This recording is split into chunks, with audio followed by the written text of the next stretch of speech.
ಶ್ರೀ ಮಹಾಗಣಪತಯೇ ನಮಃ. ಶ್ರೀ ಗುರುಭ್ಯೋ ನಮಃ. ಹರಿ ಓಂ. ಓಂ ನಮಃ ಶಿವಾಯ. ಓಂ ನಮಃ ಶಿವಾಯ. ಓಂ ನಮಃ ಶಿವಾಯ. ಪ್ರಿಯ ವೀಕ್ಷಕರೇ, ಕಟಕ ರಾಶಿ ಜನವರಿ 2026 ತಿಂಗಳ ಭವಿಷ್ಯ ಕಾರ್ಯಕ್ರಮಕ್ಕೆ ನಿಮಗೆಲ್ಲ ಹಾರ್ದಿಕ ಸ್ವಾಗತ. ಕಟಕ ರಾಶಿಯವರಿಗೆ ಈ ತಿಂಗಳು ಹೇಗಿದೆ, ಫಲಾನುಫಲ, ಹೊಸ ವರ್ಷ ಎಲ್ಲರಿಗೂ ಕೂಡ wish you happy new year 2026.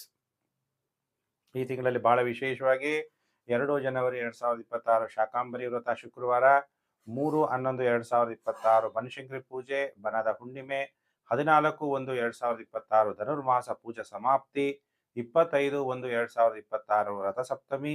Shakambari ಅಂದ್ರೆ ಯಾರು? ದೇವಿ ಭಗವತಿಯ ಅಂಶ. ಯಾವಾಗ ಭೂಮಿಲಿ ಆಹಾರದ ಕೊರತೆ ಆಗುತ್ತೆ ಆಗ ಶಾಕಾಂಬರಿ ದೇವಿನ ಪೂಜೆ ಮಾಡಿದ್ರೆ ಸಾಕು, ನಿಮಗೆ ತರಕಾರಿ, ಹೂವು, ಹಣ್ಣು, ಎಲೆ ಎಲ್ಲ ಪ್ರಾಪ್ತಿಯಾಗುತ್ತೆ. 14ನೇ ತಾರೀಕು ಮಕರ ಸಂಕ್ರಮಣ ಅಂದ್ರೆ ಸೂರ್ಯ ಉತ್ತರಾಯಣ ಕಾಲ, ದಕ್ಷಿಣಾಯನ ಮುಗಿದೋಯ್ತು, ಉತ್ತರಾಯಣ ಪುಣ್ಯ ಕಾಲ ಆರಂಭ ಆಗುತ್ತೆ. ಅರುಣೋದಯ ರಥಸಪ್ತಮಿ. ಅರುಣೋದಯ ಅಂದ್ರೆ ಸೂರ್ಯೋದಯಕ್ಕಿಂತ ಮೊದಲೇ ಸ್ನಾನ ಮಾಡಿ ಪೂಜೆ ಮಾಡಿ ಸೂರ್ಯನಿಗೆ ಅರ್ಘ್ಯ ಕೊಡಿ, ಒಳ್ಳೇದಾಗುತ್ತೆ.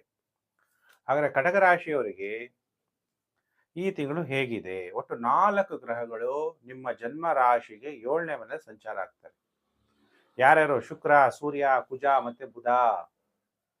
ಸೂರ್ಯ ಶುಕ್ರ ಫಸ್ಟ್ 12ನೇ ತಾರೀಕು ಜನವರಿ 2026 ಧನುರ್ ರಾಶಿಯಿಂದ ಮಕರ ರಾಶಿಗೆ ರಾಶಿ ಪರಿವರ್ತನೆ. 14ನೇ ತಾರೀಕು ಜನವರಿ 2026 ಸೂರ್ಯದೇವರು ಧನುರ್ ರಾಶಿಯಿಂದ ಮಕರ ರಾಶಿಗೆ ರಾಶಿ ಪರಿವರ್ತನೆ. 15 ಜನವರಿ 2026 ಮಂಗಳ ಗ್ರಹ ಧನುಸ್ಸು ರಾಶಿಯಿಂದ ಮಕರ ರಾಶಿಗೆ ರಾಶಿ ಪರಿವರ್ತನೆ. 17 ಜನವರಿ 2026 ಬುಧ ಗ್ರಹ ಧನುರ್ ರಾಶಿಯಿಂದ ಮಕರ ರಾಶಿಗೆ ರಾಶಿ ಪರಿವರ್ತನೆ. ಇದೆಲ್ಲ ಆಧಾರದ ಮೇಲೆ ಕರ್ಕಾಟಕ ರಾಶಿ ಜಾತಕರಿಗೆ ಏನು ಪರಿಣಾಮ ಬೀಳುತ್ತೆ ಅನ್ನೋಂಥ ವಿಚಾರ. ಎಲ್ಲರೂ ಕೂಡ ನಿಮಗೆ ಎದುರುಗಡೆ ಬಂದು ಕೂತ್ಬಿಟ್ರೆ ನಿಮ್ಗೇನು ಅನ್ಸ್ಬೋದು? ನಿಮ್ಮ ಮುಂದೆ ತುಂಬಾ ಜನ ಸಡನ್ ಆಗಿ ಬಂದು ಕೂತ್ಬಿಡ್ತಾರೆ. ಹಾಗೆ 4 ಗ್ರಹಗಳು ಬಂದು ನಿಮ್ಮ ಎದುರುಗಡೆ ಕೂತ್ಕೊಂತಾರೆ. ಸೂರ್ಯ ನಿಮಗೆ ದ್ವಿತೀಯಾಧಿಪತಿ, ನಿಮ್ಮ ಜನ್ಮ ರಾಶಿಗೆ ಸಪ್ತಮದಲ್ಲಿ ಬಂದು ಸಂಚಾರ.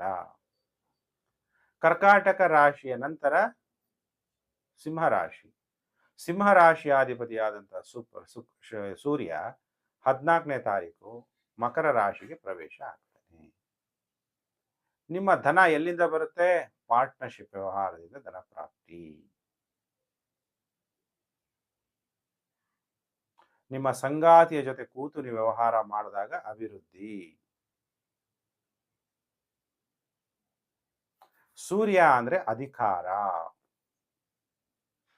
ಸೂರ್ಯ ಅಂದಾಗ ಅಡ್ಮಿನಿಸ್ಟ್ರೇಷನ್. ಸೂರ್ಯ ಅಂದಾಗ ನಿಮಗೆ ಪವರ್. ಇವೆಲ್ಲ ಬರುತ್ತಾ ಬರಲ್ವಾ? ಎಲ್ಲರೂ ಬಂದು 7ನೇ ಮನೇಲಿ ಕೂತ್ಬಿಟ್ರು.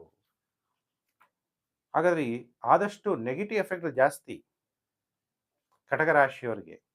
ಗುರು ಬೇರೆ ವ್ಯಯಭಾವ, ಗುರುಬಲ ಇಲ್ಲ. ಸೂರ್ಯ 7ನೇ ಮನೆಗೆ ಬಂದು ಕೂತಾಗ ದ್ವಿತೀಯಾಧಿಪತಿ, ಆಹಾರಕ್ಕೆ ಕಾರಕ ಗ್ರಹ 7ನೇ ಮನೆಗೆ ಕೂತಾಗ ಸಂಚಾರ ಆಗ್ಬೇಕಾದ್ರೆ ಫುಡ್ ಪಾಯ್ಸನ್ ಆಗ್ಬೋದು, ಆಹಾರ ವಿಷವಾಗ್ಬೋದು, ಎಚ್ಚರ. ಅಥವಾ ವಿಷದಿಂದ ಅಪಾಯ. ಯಾರಾದ್ರೂ ಶತ್ರುಗಳಿದ್ರೆ ಬಹಳ ಹುಷಾರಾಗಿರ್ಬೇಕು. ನಿಮ್ಮ ಮಾನಸಿಕವಾಗಿ ಕಟಕ ರಾಶಿಯವರು ಅಂದ್ರೆ ಜಲರಾಶಿ, ಎಮೋಷನಲ್ ರಾಶಿ. ಒಳ್ಳೊಳ್ಳೆ ಫಿಲಂ ತೆಗೆಯೋದಕ್ಕೆಲ್ಲ ಒಳ್ಳೆ ಮನಸ್ಥಿತಿ ಬೇಕು. ಆ ಪ್ರಕೃತಿಯನ್ನ ಯೋಚನೆ ಮಾಡುವಂತಹ ಯೋಚನೆ ನಿಮಗಿರುತ್ತೆ. ಆದರೆ ಮನಸ್ಸು ಸಮಾಧಾನವಾಗಿರಲ್ಲ. ತಾವು ಮಾಡ್ತಿರುವಂಥ ವೃತ್ತಿಯಿಂದ ಡಿಪ್ರಮೋಷನ್ ಆಗಿ ಹಿಂಬಡ್ತಿ ಆಗ್ಬೋದು. ಶೀಘ್ರ ಕೋಪ ಬರ್ಬೋದು. ಕೋಪ ಮಾಡ್ಕೋಬೇಡಿ. ಕ್ರೋಧ ಪ್ರೀತಿಂ ಪ್ರಣಾಶಯತಿ ಮನೋ ವಿನಯ ನಾಶನಃ. ಎಚ್ಚರ. ಹಠಮಾನಿತರ ಬೇಡ. ದಾಂಪತ್ಯದಲ್ಲಿ ಕಲಹ ಮಾಡ್ಕೋಬೇಡಿ. ವೈಷಮ್ಯವನ್ನ ಮಾಡ್ಕೋಬೇಡಿ. ಶತ್ರುತ್ವವನ್ನ ಮಾಡ್ಕೋಬೇಡಿ. ಸ್ವಲ್ಪ ಜಾಗೃತರಾಗಿರ್ರಿ. ಕುಜ ಬೇರೆ ಸಪ್ತಮದಲ್ಲಿ. ನೀವು ವಿವಾಹ ಆಗಿದ್ದರೆ, ಪುರುಷರಾಗಿದ್ದರೆ ಪತ್ನಿಗೆ ಅನಾರೋಗ್ಯ, ಸ್ತ್ರೀ ಜಾತಕರಾಗಿದ್ದರೆ ಪತಿಗೆ ಅನಾರೋಗ್ಯ, ಏನಾದರೂ ಅಪರಾಧಗಳಿಗೆ ಸಿಕ್ಕಿಕೊಳ್ಳುವಂಥದ್ದು, ಗುಪ್ತಾಂಗಗಳಿಗೆ ತೊಂದರೆಗಳಾಗುವಂಥದ್ದು, ಖ್ಯಾತಿ ನಷ್ಟ ಆಗುವ ಸಾಧ್ಯತೆ ಇದೆ. ಇತರರ ಜೊತೆ ಅನೈತಿಕ ಸಂಬಂಧಗಳು ಕೆಲವರಿಗೆ ಉಂಟಾಗುತ್ತೆ. ಬುಧ ಕೂಡ ಸಪ್ತಮದಲ್ಲಿ, ಆದಾಯ ಕಡಿಮೆ ಆಗ್ಬೋದು, ಆಗಾಗ ಕಲಹಗಳಾಗ್ಬೋದು ಪತಿ ಪತ್ನಿಗೆ, ಬಾಂಧವ್ಯಗಳು ಕೆಡುವಂತಹ ಸಾಧ್ಯತೆಗಳಿರುತ್ತೆ, ಕೆಲವರು ಗೌರವಗಳನ್ನು ಕಳೆದುಕೊಳ್ಳುವಂತಹ ಸಾಧ್ಯತೆಗಳು ಕೂಡ ಇರುತ್ತೆ. ಕೆಟ್ಟ ಜನರಿಂದ ದೌರ್ಜನ್ಯಕ್ಕೆ ಒಳಗಾಗ್ಬೋದು, ನಿಮಗೆ ಒಡ ಹುಟ್ಟಿದವರಿಂದ ನೋವು ಉಂಟಾಗ್ಬೋದು, ಬೆಂಕಿ ಮತ್ತು ಆಯುಧಗಳಿಂದ ಅಪಘಾತ ತೊಂದರೆಗಳಾಗುವಂತ ಸಾಧ್ಯತೆ ಇದೆ. ಎಚ್ಚರ. ಕುಜ 7ನೇ ಮನೆ, ಬುಧ 7ನೇ ಮನೆ, ಶುಕ್ರ 7ನೇ ಮನೆ, ಎಲ್ಲ 7ನೇ ಮನೆ ಬಂದು ನಿಮ್ಮ ಎದುರುಗಡೆ ಕೂತು ಬಿಡ್ತಾರೆ.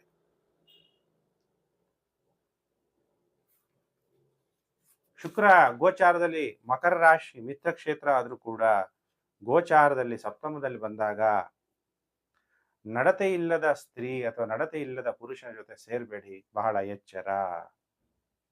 ಪಾಲುದಾರಿಕೆ ವ್ಯಾಪಾರದಿಂದ ಮೋಸ ಆಗುವ ಸಾಧ್ಯತೆ, ವಿದೇಶ ಪ್ರಯಾಣಗಳನ್ನ ಮಾಡ್ತೀರಿ, ಆದರೆ ಕೆಟ್ಟ ಸ್ತ್ರೀ ಸಹವಾಸದಿಂದ ತೊಂದರೆ ತೊಡಕುಗಳು ಉಂಟಾಗುವ ಸಾಧ್ಯತೆಗಳಿದೆ.